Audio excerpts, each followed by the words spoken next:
गुरु प्यारी सात संगत जी, आप सभी को प्रेम भरी राधा स्वामी जी। सात संगत जी, आज जो हम आपको साखी सुनाने जा रहे हैं, यह साखी एक ऐसे सेवादार भाई की है जो कि गुरु घर जाते हैं और अनजाने में एक तिनके की सेवा कर जाते हैं। लेकिन जब प्रसाद की बारी आती है और सभी सेवादार भाई बहन प्रसाद के लिए वहां पर पंडाल में बैठे रहते हैं और बाबा जी महाराज जी सभी को प्रसाद देते हैं, लेकिन वह सेवादार भाई जो कि कुछ सेवा नहीं कर पाया था वहां अलग जाकर बाहर खड़ा हो जाता है। लेकिन देखिए, वह कुल मालिक के दाता दयाल की दया दृष्टि उस सेवादार भाई पे पड़ती है और उन्हें अपने पास बुलाते हैं और कहते हैं, भाई तुम भी मांग लो जो कुछ मांगना हो। तो वहां क्यों नहीं मांगता? तो वह इसलिए नहीं मांगता कि वह कहता है कि बाबा जी, मैंने तो कोई यहाँ गुरु घर में सेवा की ही नहीं, तो मैं आपसे क्या ही मांगू। लेकिन कुल मालिक ने उसकी एक अनजाने में की हुई सेवा को भी ध्यान में रखा, क्योंकि कुल मालिक तो जानी जाने, उन्हें सब पता है कि कौन ने क्या सेवा की। तो उस सेवादार भाई को बाबा जी महाराज जी ने वह सेवा जो की उसने उसके बारे में भी बताया और उसका फल भी दिया। तो कुल मालिक बड़े ही दाता दयाल है। यदि हम सत्संग घर जाते हैं और यदि हमने किसी भी प्रकार की कोई सेवा की है तो कुल मालिक की नजर में सब रहता है। तो साखी मंत्र तक जरूर बने रहिएगा और देखिएगा कि सेवा का कितना महत्व होता है। और गुरु हर एक सेवा जो कि छोटी या बड़ी होती है सभी पर दया दृष्टि रखते हैं। तो चलिए हम चलते हैं आगे। सत्संग जी, एक बार की बात है, सत्संग घर में सभी सेवादार भाई बहन जब सेवा करके जब सत्संग समाप्त हो गए उसके बाद बाबा जी महाराज जी सभी सेवादार भाई बहनों को दर्शन व प्रसाद देते हैं।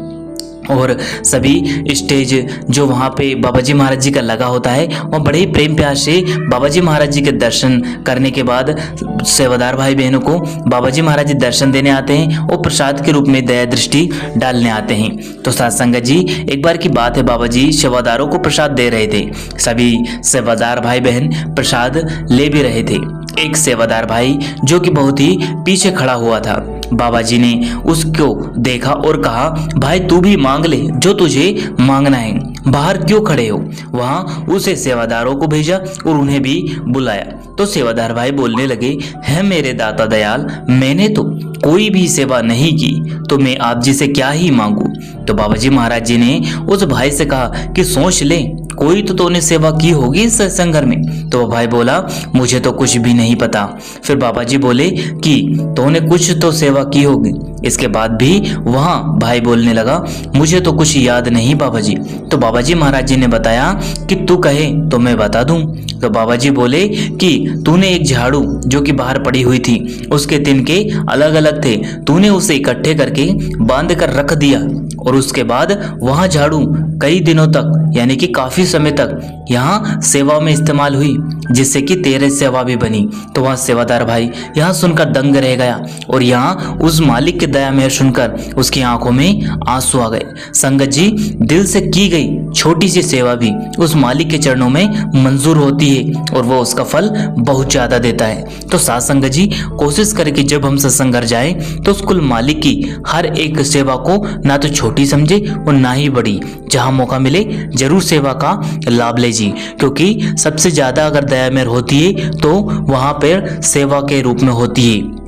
वह सेवा कुल मालिक का आशीर्वाद होता है। जिसने गुरु घर की सेवा कर ली उसे इस जमाने में किसी के आगे हाथ फैलाने की जरूरत ही नहीं रहती, क्योंकि गुरु घर की सेवा उस मालिक की सेवा होती है। ना जाने किस रूप में वह मालिक हमें दर्शन देने और सेवा का लाभ देने आ जाते हैं। तो कोशिश करें कि निस्वार्थ भाव से हमें गुरु घर में सेवा करनी है। साथ संगत जी, अगर हम सेवा करते हैं तो हमारा मन भजन सुमरन में भी बहुत ज्यादा लगता है। तो साथ संगत जी, यह ऐसी सेवा थी जो सत्संगी भाई ने अनजाने में की, लेकिन कुल मालिक के दया दृष्टि हर जगह होती है।